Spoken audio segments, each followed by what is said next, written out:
জোরদার ভাবে আমরা এই বক্তব্যটা এখান থেকে বলতে চাই, যদি বিজেপি পশ্চিমবাংলার বুকে ধর্মের বিভেদ লাগে রাজনীতি করতে যায়, তাহলে আমরা তাদেরকে এখানে ইররিলিভেন্ট এই পশ্চিমবাংলার রাজনীতির বুক থেকে not to vote for BJP slogan দিয়ে তাদের অস্তিত্ব এখানে মুছে দেওয়ার চেষ্টা আমরা শিখ সম্প্রদায়ের তরফ থেকে অবশ্যই সুনিশ্চিত করব।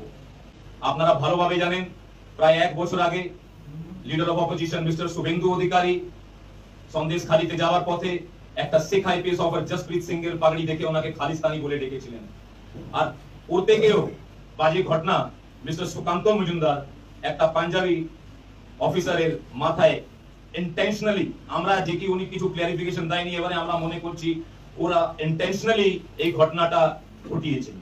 সেটা নিয়ে আমাদের মধ্যে অনেক রোষ আছে। আমাদের সবথেকে বড় সংস্থা সিং সভা এনার নামে এফআইআর করিয়ে দিয়েছে। আর আমরা ইমিডিয়েটলি মিস্টার সুকান্ত মজুমদারকে চাই কি উনি সামনে এসে ক্লারিফিকেশন দেন, আর ইমিডিয়েটলি এই জিনিসের ঘটনার জন্য আপনাকে ক্ষমা চাইতে হবে। নালে আগামী দিন আমরা সব একসাথে মিলে একটা বড় আন্দোলন এই বিজেপির বিরুদ্ধে, সুকান্ত মজুমদার বিরুদ্ধে আমরা করব। এরা এতই নির্লজ্জ, এই ঘটনাটা ঘটে 3 দিন আজকে হয়ে গেছে, ইনি কিছুই স্টেটমেন্ট এর পক্ষে উনি দিলেন না। তাহলে আমাদের ধারণা এটা ওরা জেনে বুঝে এইসব ঘটনাগুলো ঘটাচ্ছে, শিখদেরকে হ্যাকেল করছে। আর আমি ওনাদের জানিয়ে দিই, আমরা আন্দোলন করতে জানি, আমাদের নিজের অধিকারের জন্য আমরা আন্দোলন করতে জানি। 2019-20 আমরা দেখিয়ে দিয়েছি, যখন প্রাইম মিনিস্টার নরেন্দ্র মোদী বা বিজেপি গভর্নমেন্টকে কৃষক আন্দোলন, কৃষকদের বিরুদ্ধে যে আইনগুলো এনেছিলেন ওটা বাতিল করা হলো। আমরা 36 দিন শুভেন্দু অধিকারী যখন জসপ্রীত সিংকে খালিস্তানি বলে ডেকেছিলেন, 36 দিন আমরা বিজেপির রাজ্য দপ্তর মুরলীধর সেন লেনে আমরা ধর্ণা করে ওদের দেখিয়ে দিয়েছি। কিন্তু এইবার আমাদের আন্দোলনটা আরো তীব্র হবে। ওরা আমাদের পাগড়ি না সম্মান করে, আমাদের পাগড়িকে অসম্মান করে ওরা কোনোদিনও ছাড়া পাবেন না। আগামী দিন আমরা ওনাদের বিরুদ্ধে একটা বড় আন্দোলন করব। আদারওয়াইজ ওরা ইমিডিয়েটলি সামনে এসে যদি ক্ষমা না চান। নমস্কার, সোজা সাপটা সুব্রতই আপনাদের স্বাগত জানাই। বিজেপির রাজ্য সভাপতি সুকান্ত মজুমদারের বিরুদ্ধে এফআইআর দায়ের হয়েছে এবং এফআইআর দায়ের করেছে শিখ সম্প্রদায়ের একটি সংগঠন, এবং সেটার প্রচার কারা করছে? প্রচার করছে তৃণমূল কংগ্রেস এবং মমতা বন্দ্যোপাধ্যায়ের ছবিকে লোগো হিসাবে ব্যবহার করছে। তাদের বক্তব্য কি? তাদের বক্তব্য হচ্ছে সুকান্ত মজুমদার নাকি তাদের পাগড়িকে অপমান করেছে, অর্থাৎ শিখ সম্প্রদায়কে অপমান করেছে। তাই সুকান্ত মজুমদার যদি ক্ষমা না চায় তাহলে তারা নাকি বৃহত্তর আন্দোলনে যাবে। এখন কোন কাণ্ডের উপরে ভিত্তি করে, কোন বিষয়টার উপরে ভিত্তি করে সুকান্ত মজুমদারের নামে এফআইআর দায়ের করলো শিখ সম্প্রদায়, এবং কোন জায়গাটায় তাদের মনে হয়েছে যে সুকান্ত মজুমদার শিখ সম্প্রদায়কে অপমান করেছে বা তাদের পাগড়িকে অপমান করেছে, সেই ঘটনাটা আপনাদের একবার দেখাই, তারপরে আসছি বিস্তারিত আলোচনায়। একবার সেই ঘটনাটা আপনারা একবার দেখুন।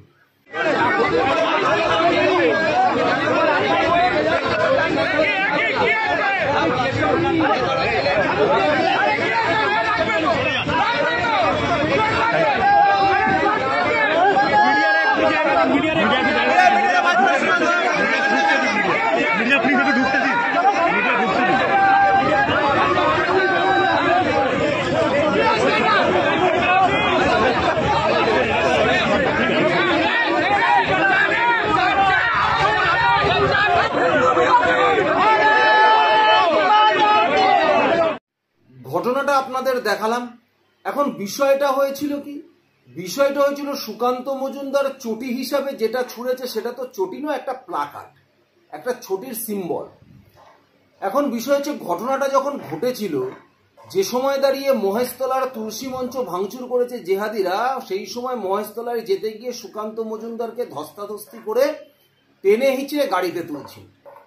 তা সেই সময় দাঁড়িয়ে সুকান্ত মজুমদারের কড়া অবস্থানে ছিল যে যদি পশ্চিমবঙ্গের পুলিশ আমাকে, যেখানে হিন্দুরা অত্যাচারিত হচ্ছে সেখানে যদি যেতে নাই চাই মমতা বন্দ্যোপাধ্যায়ের কথা মতো, তাহলে আপনারা যখন মমতা বন্দ্যোপাধ্যায়ের চটি চাটতেই চান তাহলে চটি আপনারা চাটুন, এই বলে একটা চটির সিম্বল, একটা আঁকা একটা বোর্ড, সেটাকে ছুঁড়ে মারে এবং সেটা গিয়ে পড়ে পশ্চিমবঙ্গ পুলিশের কর্মরত একজন যার মাথায় পাগড়ি ছিল তার গায়ে। এখন দেখুন, এখানে এই শিখ সম্প্রদায়ের মানুষরা যে সাংবাদিক বৈঠক করে সুকান্ত মজুমদারের নামে যে এফআইআর করছে, করার পরে তারা যে প্রেসে বিবৃতি দিয়েছে, সেখানে তাদের কথাগুলো একবার আপনারা মনোযোগ দিয়ে শুনেছেন। তারা বলছে যে যদি সুকান্ত মজুমদার ক্ষমা না চায় তাহলে আমরা নির্বাচনের আগে no vote to BJP campaigning এ নামব এবং পশ্চিম বাংলা থেকে বিজেপিকে পুরো অস্তিত্ব নাকি মুছে দেওয়ার চেষ্টা করব। আপনারা কথাটা আর একবার শুনুন কি বলছে। যে বলছে যদি বিজেপি সুকান্ত মজুমদার ক্ষমা না চায় তাহলে আমরা পশ্চিমবঙ্গের 2026-এর নির্বাচনের আগে আমরা নো ভোট টু বিজেপির ক্যাম্পেইনিং এ নামবো এবং বিজেপির অস্তিত্ব মুছে দেওয়ার চেষ্টা করব। এবং ঘটনা ঘটার কত 3 দিন পর সব থেকে আশ্চর্যতম বিষয়, যেদিনকে ঘটনা ঘটলো তার 24 ঘন্টার মধ্যে এরা প্রেস মিট করে কিন্তু বলল না যে সুকান্ত মজুমদারকে ক্ষমা চাইতে হবে এই বিষয় নিয়ে, না হলে সুকান্ত মজুমদারের বিরুদ্ধে এফআইআর দায়ের করা হবে। ঘটনার 3 দিন কেটে যাওয়ার পর হঠাৎ এদের মনে হলো যে সুকান্ত মজুমদারের নামে এফআইআর করতে হবে এবং প্রেস বিবৃতি দিয়ে সুকান্ত মজুমদারকে ক্ষমা চাইতে বলা হবে, না হলে বিজেপির অস্তিত্ব মুছে দেওয়া হবে এবং no vote to BJP campaign হবে নির্বাচনের আগে।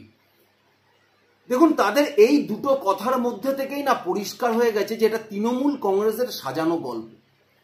অর্থাৎ তৃণমূল কংগ্রেস এই শিখ সম্প্রদায়ের কিছু লোককে দিয়ে সুকান্ত মজুমদারের বিরুদ্ধে এফআইআর করিয়ে প্রেস মিট করিয়ে নো ভোট টু বিজেপি এই ক্যাম্পেইন তারা করবে এই একটা বিজ্ঞাপন এদের মুখ থেকে দিয়ে দিল এবং তার সঙ্গে সঙ্গে একটা বিরোধী দল আর একটা বিরোধী দলের হয়ে যেরকম ভাষা ব্যবহার করে, যেরকম তৃণমূল কংগ্রেস বিজেপির হয়ে করে, ঠিক সেরকম ভাবেই শিখ সম্প্রদায়ের মানুষগুলো বিজেপিকে মুছে দেওয়ার কথা বললেন 2026-এ এবং তার প্রচার করছে কে? প্রচার করছে তৃণমূল কংগ্রেস।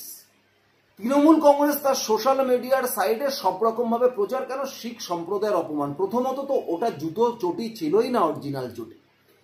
এখন প্রশ্ন হলো, যখন কেউ পুলিশে চাকরি করে তখন তার কাছে সে আগে পুলিশ নাকি আগে শিখ? আপনি যখন এই রাজ্যে দাঁড়িয়ে হিন্দুদের ওপরে পুলিশ আক্রমণ করে, অত্যাচার করে, যখন যোগ্য শিক্ষকরা রাস্তায় গড়াগড়ি খাওয়ার পরে এই পুলিশ বুট জুতো দিয়ে লাথি মারে, সেই সময় দাঁড়িয়ে আপনাদের সংগঠনের পক্ষ থেকে তো একবারও দেখা যায় না যে তার কোনো প্রতিবাদ করতে, নাকি তখন আপনাদের মানবতা আর মানবিকতা বস্তায় ঢুকে থাকে? তাহলে আপনারা প্রতিবাদ করতে কখন আসলেন? আপনারা প্রতিবাদ করতে আসলেন যখন আপনাদের পাগড়ির ওপরে মনে হয়েছে যে আপনাদের অসম্মান হয়েছে। তার মানে আপনাদের ধর্মের ওপরে, আপনাদের জাতের ওপরে যখন অপমান হয় তখন আপনারা চুপ করে বসে থাকেন না, তখন আপনারা আন্দোলনে নামেন। তাহলে এই রাজ্যে যখন সনাতনীদের ওপর, যখন হিন্দুদের উপরে আক্রমণ হয়, যখন হিন্দুরা আক্রান্ত হয় জেহাদিদের দ্বারা, যখন হিন্দুদের ওপর পুলিশ অকথ্যভাবে অত্যাচার করে, তখন যখন বিজেপি হিন্দুদের হয়ে কথা বলে, আর তখনই বিজেপি সাম্প্রদায়িক হয়ে যায়, তখনই বিজেপি সাম্প্রদায়িক হয়ে গেল আপনাদের ভাষায়। তাহলে তখন বিজেপি সাম্প্রদায়িক। তাহলে মহেশতলায় হিন্দুদের দোকানপাট ভাঙচুর হয়েছে, হিন্দুদের মন্দির ভাঙচুর হয়েছে, সেখানে যখন যেতে চাইছে তাকে বাধা দিচ্ছে, তাকে যেতে দিচ্ছে না মমতা বন্দ্যোপাধ্যায়ের কথা মতো, তখন সেটা বিজেপির দোষ। কেন বিজেপি যাবে? আর যখন ওই আন্দোলনের মধ্যে একটা অরিজিনাল চটিও না, একটা প্রিন্টেড একটা কপি, সেটা যখন ছুঁড়ে মারছে ভিড়ের মধ্যে, কার মাথার উপর গিয়ে পড়ছে সেটা বোঝা যায় না, পুলিশের দিকে তাকিয়ে মারছে, তখন তো সুকান্ত মজুমদার পাগড়ি হিসাবে ওটা ছড়েনি, পুলিশ হিসাবে ছুড়েছে। তখন আপনার তো জাত কথা আগে আসেনি, এখন আপনাদের জাতের কথা চলে আসছে আগে। আসলে এটা তৃণমূল কংগ্রেসের না একটা তৈরি করা একটা স্ক্রিপ্ট। তাদেরকে ডেকে টেনে টুনে এনে কালীঘাট থানায় এফআইআর করানো এবং পুলিশ এখন কি করে সেটা দেখার, এবং এফআইআর করে তাদের সাংবাদিক বৈঠক করিয়ে তাদেরকে দিয়ে বলাবে যে শিখ সম্প্রদায় অলরেডি দেখুন বলে ফেলেছে যে তারা নো ভোট টু বিজেপি ক্যাম্পেইনে যাবে 2026-এর নির্বাচনের আগে। তাহলে অন্য মানুষরা কেন বাকি আছেন? আপনারাও আসুন, no vote to BJP campaign করুন। বিশেষ করে যেটা সিপিএম করে থাকে। তো এই চিন্তা ভাবনা নিয়ে তৃণমূল কংগ্রেস এই স্ক্রিপ্টটা সাজিয়েছে। আর এটা যে একমাত্র সাজানো স্ক্রিপ্ট এ বিষয়ে কোনো সন্দেহ নেই। যদি সাজানো স্ক্রিপ্ট না হতো, যদি সত্যি এদের হাতে ঘা লেগে থাকতো, তাহলে যেদিন এই ঘটনাটা ঘটেছে তার পরের দিনকেই সেদিনকেই বিকালবেলা বা তার পরের দিনকেই প্রেস মিট করে বলতো সুকান্ত মজুমদার এটা করেছে, অন্যায় করেছে, আমাদের বিশ্বাস আস্থাদের জায়গায় আঘাত লেগেছে, তাকে ক্ষমা চাইতে হবে।